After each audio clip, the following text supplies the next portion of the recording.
상황일지를 절대 수정하지 마라. 지휘관을 위하거나 부대를 위해서 수정하지 마라. 국회를 통제하는 문제도 그렇고 의원을 끌어내라는 과업도 그렇고 그걸 정상적이라고 생각하지는 않았을 것으로 저는 생각합니다. 특별히 상급자가 전화 올 때 아니고는 각종군 사령관이 그런 구호를 외치지는 않죠. 장관, 그다음에 그 이상일 것 같습니다. 예, 사실입니다. 문맥상으로 맞고 대통령님 지시라는 계엄 실무 편람을 펼쳐서 계엄법 11조에 지체 없이 계엄을 해제한다라는 문구를 그동안 이제 수방사, 특전사, 방첩사 주로 사령관들 이야기를 우리가 들어왔다면 이날은 그 사령관으로부터 명령을 받은 부하 장교들이 주로 청문 대상이었거든요. 근데 청문회를 보면서 그런 생각을 했어요. 부당한 명령이라고 현장에서 판단한 부하 장교들이 나름의 방식으로 저항한 기록들이 있어요. 보니까 그 기록은 따로 남기고 평가해 줘야 된다고 생각하는데 어제 경향 단독이었죠. 그 네. 계엄 당일 자신은 국회 담을 넘을 수 없다고 했다. 네, 계엄 당시에 육군 수방사 소속 소대장 A 중사가 국회 담을 못 넘겠다라고 해서 특임대원들이 담을 넘지 못했다라고 합니다. 그리고 그러니까요. 이제 본인이 또 병사들에게 월담하라고 지휘하기를 주저하고 있다. 라고 했고 이게 이제 위에 보고가 올라갔고 이게 나중에는 그래서 작전에서 배제됐다고 합니다. 갔더니 시민들이 막고 있는데 그 시민들을 밀치고 넘어가야 되잖아요. 그래서 국회 담을 넘어갈 수 없다라고 말했다는 것 같던데. 그리고 헌재에서도 후속 부대한테 서강대교를 넘어오지 말라고 했던 경비단장이 있었죠. 네, 조성현 수방사 제1경비단장입니다. 당시에 국회로 출동하려 한 후속 부대에 서강대교를 넘지 말라 이렇게 지시한 것으로 알려졌고요. 그리고 국회의원을 끌어내라라고 하는 이진우 전 수방사령관 지시에는 우리가 할 수 있는 일이다 아니다 라면서 재고를 요청한 것으로 또 전해졌습니다. 00시 48분경에 국회를 향해 출발한 후속 부대에 대해서는 서강대교를 넘지 말고 기다려라 이렇게 지시를 했었습니까? 예, 넘지 말라고 했습니다. 그렇게 지시한 이유는 뭔가요? 상황이 이례적이었고 그 임무가 목적이 불분명하다고 저는 생각했습니다. 국회를 통제하는 문제도 그렇고 또 의원을 끌어내라는 과업도 그렇고 그것을 들었던 군인 누구도 그걸 정상적이라고 생각하지는 않았을 것으로 저는 생각합니다. 계엄이 해제된 이후에 상황일지를 절대 못 고치게 했다라고 하는 여단장의 증언이 있었거든요. 좀 봅시다. 상황이 끝나서 부대로 복귀한 후에 지휘통제실에 가서 상황일지를 절대 수정하지 마라. 지휘관을 위하거나 부대를 위해서 수정하지 마라. 이 시간 이후에 수정되면 실무자는 공문서 위주로 처벌받는다라고 지시를 했고 제 방에 들어와서 수첩을 꺼내서 있었던 일을 다 기록을 하고 제가 혹시 제 변호를 위해서 연필로 수정할 수 있을 것 같아서 볼펜으로 수정을 했고 그것을 검찰 조사 때 제출했습니다. 절대 건들지 마라. 이런 군인들은 저는 따로 기록하고 따로 평가해 줘야 된다고 봅니다. 자, 워드 프로그램 뭐 쓰셨어요? LG 건데 하나 아니요. 그 노트북 묻는 게 아니고 한글 이거 뭐 프로그램 작성하려면 프로그램 띄워놓고 하셨을 거 아닙니까? 프로그램 이름이 뭔지는 모르세요? 제가 그 프로그램 이름 잘 모르겠습니다. 김용현이 컴퓨터 작업하는 걸 본 적이 없다. 사실입니다. 네. 화면 보기 비번도 모를 것 같다. 이렇게 얘기를 했어요. 예, 제가 알고 있는 사실만 말씀드린 거고. 알겠습니다. 들어가 주세요. 합참 지휘통제실에서 김용현 전 장관이 박한수 전 총장에게 포고령을 전달할 때 같이 있었죠? 같이 있었습니다. 포고령을 작성하는데 지시한 적 없습니까? 네, 지시한 적 없습니다. 컴퓨터를 직접 하는 걸 못 봤다. 비번도 모를 거다. 다른 사람이 작성한 거예요. 그래. 또 추가로 물어본 게 그 포고령 작성하라고 지시 받은 적 있냐 이걸 물어보는 거예요. 없다. 다른 사람이 작성한 거죠.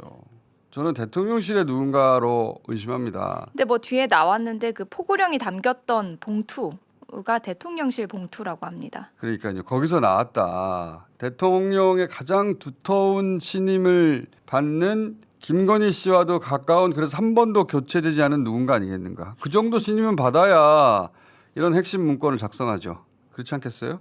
출동할 때 대원들한테 케이블 타이 휴대하게 하셨잖아요. 케이블 타이는 저희가 이제 대테러 부대이기 때문에 그러니까요. 그런데 이날은 그 케이블 이날은 타이로 제가 처음에 계획하셨던 정문 통제가 확보가 되면 네. 거기로 사람들 뭐 출입 통제하기 위해서 그 그 문을 목적이 아닙니다. 묶는 용도로 가져가셨던 거 그거는 아니에요? 절대 아니고 아니에요. 분명히 말을 부하들을 그냥 했고 네. 봉쇄를 해야 되는데 문을 잠가야 되는데 케이블 타이 넉넉하게 챙겨라. 그러니까요. 지금 제가 그거 여쭤보는 겁니다. 그래서 문을 봉쇄할 문을 목적으로. 봉쇄하기 위해서 그러니까. 사람은 전혀 아닌 네, 목적입니다. 제가 사람 여쭤본 네, 거 아니에요. 그렇습니다. 예. 이것이 바로 707 특임대가 갖고 있는 코브라 케이블 타임. 자, 이걸로 당기면은 이렇게 손이 조여집니다. 그렇죠? 그렇지 않습니까? 이렇게? 이게 수갑입니다. 수갑해가지고 이걸로 당기면 못 도망가고 통증을 주기 때문에 이걸로 끌고 가는 거예요. 케이블 타이에는 종류가 두 가지 종류가 있습니다. 그러니까 의원님께서 갖고 나오셨던 그 케이블 타이하고 일자로 돼 있는 대형 재생 케이블 타이라고. 어떤 용도로 원래 작전 때 쓰려고 휴대를 합니까? 오늘 보셨던 거는 포방용이 맞습니다. 대형 재생 케이블 타이는 우발 상황이 생기거나 무엇을 고정하거나 할 때 사용하는 그런 케이블 타이가 되겠습니다. 포방령이 맞대잖아. 포방령이. 사람 묶는 거 맞는 거예요. 특임단장이 초기에 울면서 기자회견 할 때까지만 해도 있는 그대로를 증언할 생각이었던 것 같은데. 그리고 이 케이블 타이에 대해서도 김현태 단장은 계엄 이제 얼마 지나지 않았을 때였습니다. 12월 9일, 10일 국회에서는 또 인원 포박용이라고 증언한 그러니까요. 바가 있습니다. 누군가로부터 회유를 당한 건지 어느 순간부터 완전히 다른 방향의 본인이 말했던 것도 부정하는 그런 증언을 하기 시작했는데 저는 아주 잘못된 선택을 하고 있다고 봅니다. 피의자로 전환돼 구속될지도 모르겠어요. 근데 금요일에 하이라이트는 뭐였냐면 부하 곽종근 전 특수사령관 헌재에서 그런 얘기를 했잖아요. 부하들이 다 들었다 내가 네. 얘기하는 거. 그 부하들이 나와요. 저는 이렇게 전투 통제실에서 이렇게 앉아 있어서 앞에 화면을 보고 이렇게 지휘를 하고 있었고 707 특임단장은 현장에 나가서 현장 밖에 있었고 그다음에 1공수 여단장은 지휘 차량을 타고 그렇게 되다 보니까 저는 707 특임단장한테는 비아폰으로밖에 지시할 수가 없었고 나머지는 저도 그 중간에는 몰랐는데 나중에 알았는데 이 마이크를 지금 이렇게 켜 있지 않습니까? 이게 시작할 때부터 이 마이크가 이제 명령하더라도 이게 켜 있었는데 이걸 안 끄고 그대로 끝날 때까지 그대로 뒀었던 것 같습니다. 예. 그렇게 하다 보니까 제가 얘기하는 것, 장관 지시하는 것, 뭐 대통령 지시받고 막 얘기하는 것 이런 내용들이 명령하달 때부터 끝날 때까지 예하 전체 인원들까지 이게 라이브로 생방송이 돼버렸습니다. 예, 알겠습니다. 일여단장은 자기 차량 스피커로 그대로 연동이 돼서 거기서 막 아는 내용들이 다 생중계에서 넘어갔던 모양입니다. 계엄날 박종근 사령관하고 지통실에 같이 있었나요? 그렇습니다. 그때 코드원으로부터 전화 받는 거 본 적 있죠? 곽 사령관님께서 많은 전화를 받던 중에 조금 긴장하면서 받는 전화가 있으셔가지고 누구 전화길래 저렇게 하나 의구심이 들어서 옆에 있는 간부한테 물어봐서 그분을 통해서 코드원이라는 단어를 들었어요. 옆에 있는 간부는 누굽니까? 특전사 주임원사 군에서 코드원은 통상 VIP 대통령을 뜻하는 거죠. 그렇게 알고 있습니다. 경직된 톤으로 예, 들어가겠습니다. 이런 말을 한 거는 들었죠? 예, 멀지 않은 거리여서 그 부분은 들었습니다. 국회에 들어가겠다는 그 말로 이해하는 것 수밖에 없는 상황인 거죠? 특전사가 국회에 나가 있었기 때문에 그렇게 인식을 했습니다. 감찰실장님도 그날 지통실에 있었습니까? 네, 당시 작전처장이었습니다. 경례를 하고 받은 통화가 있었어요? 예, 경례는 들었고 우리 특전사 경례 그거 단결인데 당황했던지 충성이라고 한 적이 있던 것 같습니다. 특별히 상급자가 전화 올 때 아니고는 각종군 사령관이 그런 구호를 외치지는 않죠? 장관, 그다음에 그 이상일 것 같습니다.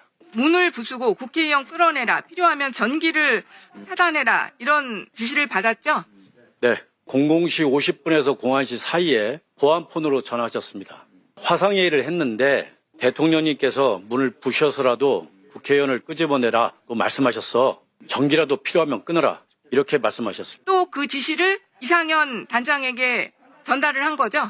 군인은 상관의 중요한 지시를 받으면 기계적으로 복명복창하도록 되어 있습니다. 그래서 제가 복명복창을 대통령님께서 그런 지시를 하셨단 말씀이십니까? 하고 복명복창을 했는데 응 하고 약간 뭐 이렇게 주저하시는 목소리를 하면서 전화 끊으셨습니다. 대통령의 지시라는 게 부대원들에게 전파가 됐겠네요. 제 차에서 받았기 때문에 차량에 탑승한 내부 인원들이 차량에 있는 인원들은 다 들었을 것이다. 그럼 혹시 여기 증인 중에 차량에 탑승한 사람 혹시 있나요? 네, 작전 참모 있습니다. 그리고 마침 그 전화가 끝날 때쯤 일대대장 전화가 왔습니다.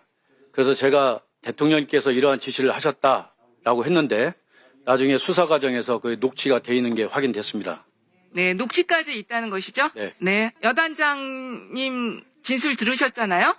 예, 네, 모두 사실이죠? 예, 사실입니다. 문맥상으로 맞고 대통령님 지시라는 그 단어는 임팩트가 있기 때문에 기억하고 있습니다. 그 이후에 제가 한 조치를 말씀드리겠습니다. 다소 당혹스러웠습니다. 왜냐하면 저희는 707과 틀리게 대부분은 야시 장비가 없었습니다. 이게 정치적 문제일 수 있겠다 이 생각이 들어서 부대원들을 건물 밖으로 나오라고 통제를 했습니다. 오히려 국회 밖으로 나오게 하는 거죠? 네, 그렇습니다. 이상현 여단장을 주목해서 봐야 됩니다. 끌어내라고 했는데 당혹스러웠고 이것은 정치적인 문제일 수 있겠다. 그래서 오히려 부대원들을 건물 밖으로 나오라고 했다.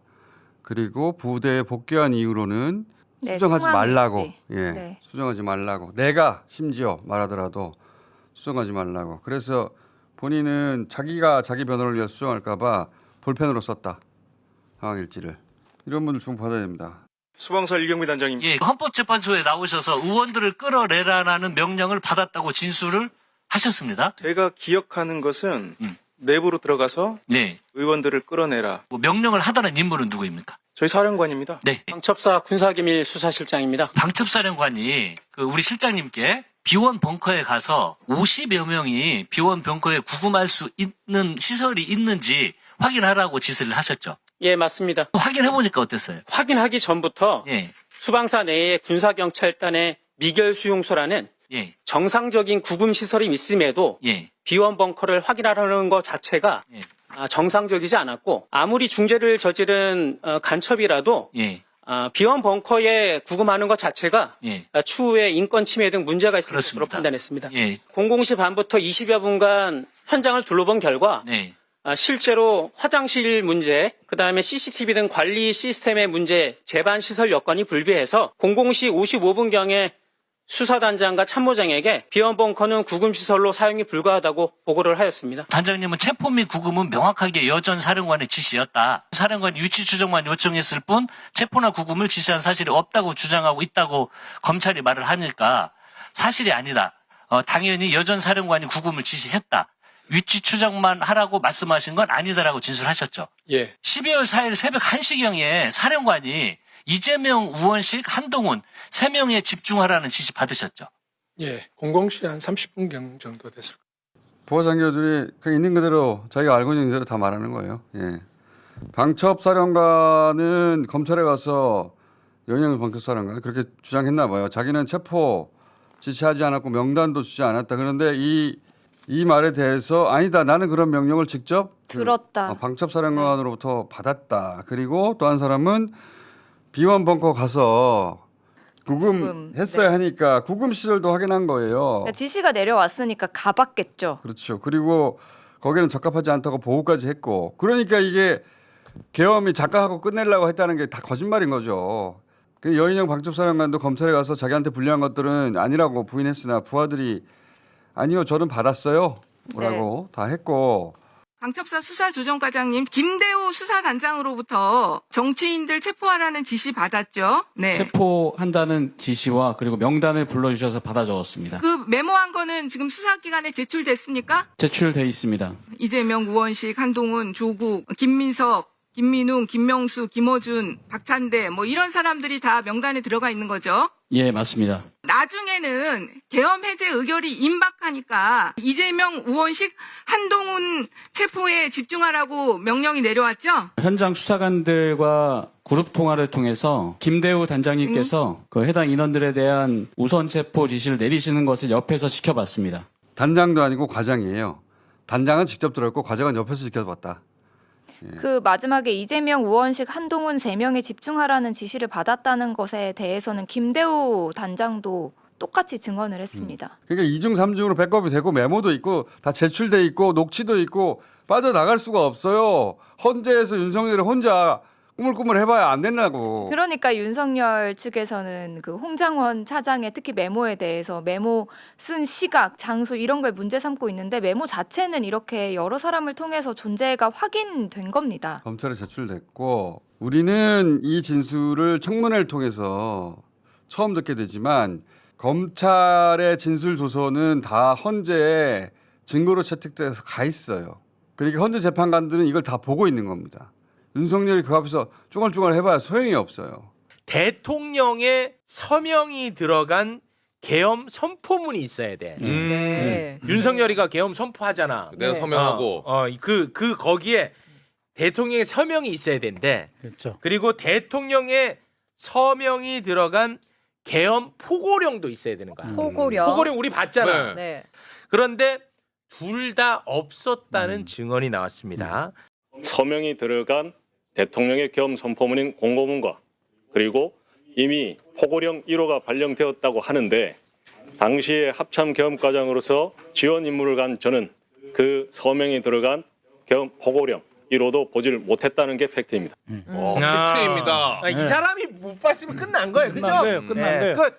왜냐면은 군을 동원해야 되잖아요. 네. 군을 동원하려면은 그냥 말로 야 대통령이 말이야 저 나한테 다 책 권한 주고 했으니까 군 동원해 하고 이제 김용현이 그렇게 말하는 거는 효력이 없는 거예요. 근거가 있어요. 네? 법적 근거. 대통령이 서명이 계엄 선포문에 있고 그 밑에 구체적 지시사항 포고령이 들어 있어야 그렇습니다. 이것에 입각해서 군을 얼마나 어느 단위로 동원할지 전국 단위로 동원해야 될지 최전방까지 동원을 해야 될지 결정을 할 수가 있는 거예요. 대통령 서명이 없는 문서는 명령지가 아닌 거죠. 권영한 계엄 과장 잘 기억을 해두세요. 네. 이 사람이 또 어마어마한 저 증언을 합니다. 네. 뭐냐? 2차 계엄 시도의 정황에 대해서 이야기를 합니다. 이것도 중요한 대목입니다. 중요하죠. 국회에서 계엄 해제 요구안이 가결된 이후 계엄 과장이 박안수 계엄 사령관에게 계엄법에 따라 즉시 계엄을 해제해야 됩니다. 라고 말을 해. 왜냐하면 이 사람은 법을 관장한 법 전체를 이 사람이 책임지는 사람이란 말이에요. 그러니까 법 논리를 얘기해 준 거야. 사형이 돼도 이 사람부터 된다고. 만약에 법적 책임이 법적 책임. 합참 계엄 과장부터 여기서부터 시작하는 거예요. 그렇습니다. 그렇게 얘기한 거야. 자기 역할을 제대로 했지. 그렇죠. 그러니까 박안수 계엄 사령관이 에휴 일머리가 없어 이 새끼는 이거 진짜. 박안수 아무것도 바보 역할 하잖아. 뭐. 일머리가 없다고 홍군형을 냅니다. 그렇다는 것은 뭡니까? 뭘 하려고 했나? 해제하면 안 된다는 거야. 자, 그 장면. 계엄법에 따라서 즉시 해제해야 된다라고 계엄사령관한테 건의했었잖아요. 조언했습니다. 조언했죠. 네. 일머리가 없다. 이렇게 욕을 먹었죠. 그런 말을 들었습니다. 01시 01분 그때는 저는 시간을 몰랐습니다. 국회의 계엄 해제 가결, 그러니까 의결이 되고 나서 계엄 실무 편람을 펼쳐서 계엄법 11조에 지체 없이 계엄을 해제한다라는 문구를 당시에 앉아있던 정진팔 장군과 이재식 장군 사이에서 설명을 했을 때 그때 또 한 번 그런 말씀을 하셨습니다. 이상입니다. 한 번만 한 게 아니네. 끝났잖아. 끝났죠? 합참차장이 있고 계엄사령관이 있는데 정진팔 합참차장이거든요. 거기다가 왜냐하면 자기가 합참 계엄과장이니까 합참에 윗분하고 계엄사령관한테 해제해야 됩니다. 불법입니다. 했다는 거 아니에요. 네. 그런데 야, 너 일머리 없나? 너 대령이야? 너 뭐야? 그래? 어디서 이런 애들을 데리고 와가지고 전부 계령돼 있는 육군법을 싹 올려. 못 그렇지. 쓰겠네. 이런 식이에요. 너무 중요한 포인트를 또 말씀해 주셨어.